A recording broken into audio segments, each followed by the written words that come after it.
Hi guys, welcome to my channel. My name is Keisha and I'm going to be doing a story time about when I almost died, surviving domestic violence. So it was in 2010.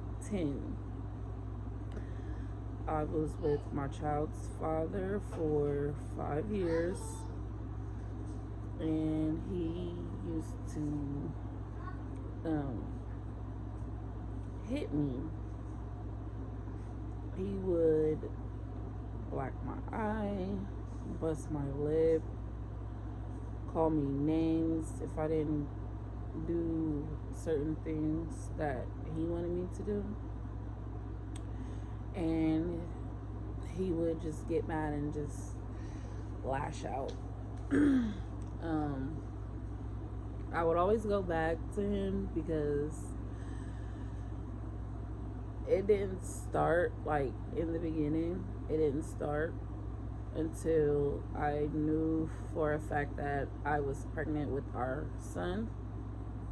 So I just tried to go back because I am very family oriented and I tried to keep our family together. So I would go back to him thinking that if once I have the baby that he would change and he wouldn't hit me anymore.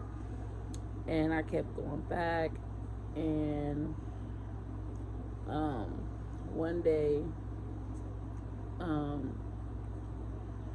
I was on the phone with my friend, and he asked me like, "Who are you on the phone with?" And because I didn't answer him fast enough, he just punched me in my mouth.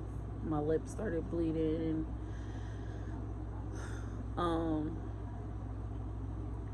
So yeah, it was very hard. And then so the story about how I almost died. So I was started off as a good day. I was at a family cookout with him, and he was ready to go home. I wasn't, because I was with my family, and he felt like he was the only outsider there because it was more of my family and him by himself.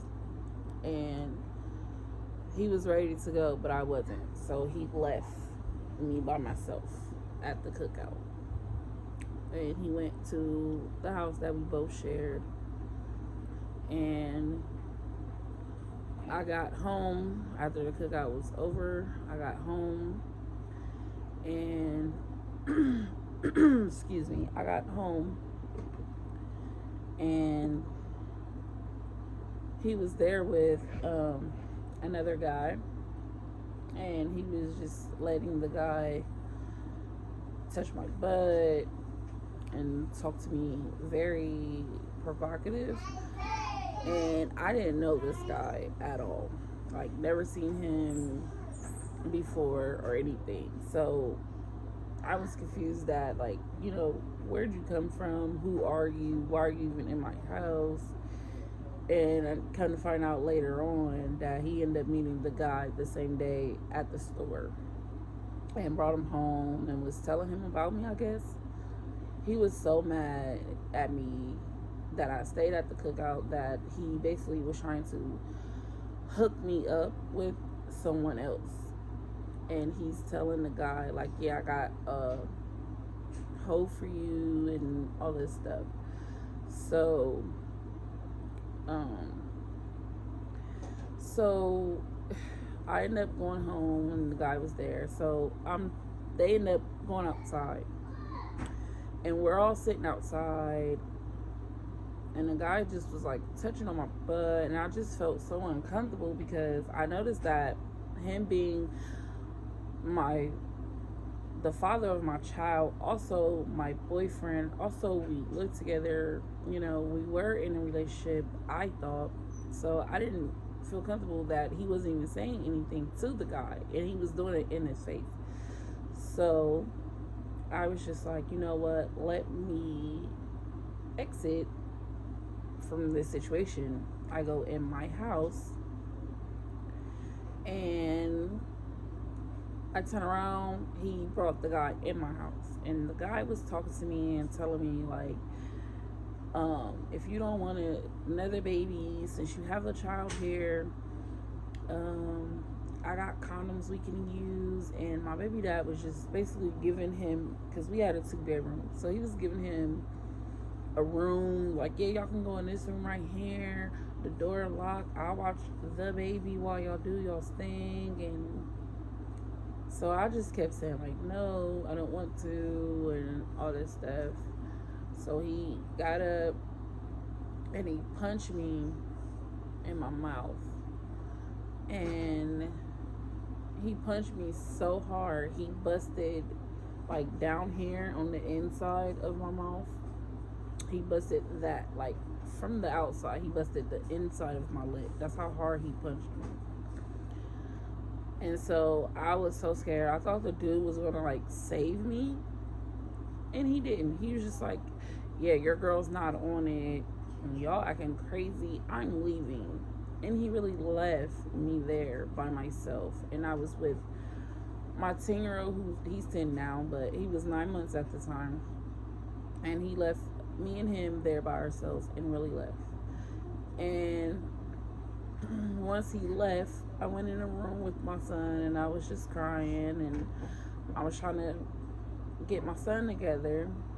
And so I'm laying in the bed with him, and he comes in the room and he sits on top of me. He's like, you ready to die? And I just knew my life was gonna come to an end that day. So I took a breath and I just laid there, and he started choking me with both hands until I passed out. And when I woke up, he was looking so scared, like he didn't know what to do. And he just was like, call the cops, call the cops, call the cops. I'm calling the police right now. So he was so scared to the point that he called the police on himself. And so I ended up getting out of that situation, because once the police came, I left, and I just was like, I cannot live like this anymore. I have my son to live for, because at that time that he asked me did I want to die, I didn't think of my son to even try to fight back or anything. I just was ready to give up on life. And so now that I'm still here, and just seeing my son's first birthday was, to me, in my eyes, a blessing from God, because I wasn't, like, he could have killed me that day. And just seeing my son now that he's 10 years old, seeing him become a preteen, even though it's not really preteen, but just seeing him grow, to me, is so tremendous, because and my son at 10 years old knows the story that I went through. It's just hard to talk about, because like everybody always thinks like, oh, you're so strong and you this and you're that, how did you survive that? And I just say it was by the grace of God that I even survived that. So yeah, that was a short story time about how I survived domestic violence, almost losing my life in 2010. If you like this video, comment, share, and subscribe. And don't forget to like. And if you are a domestic violence survivor,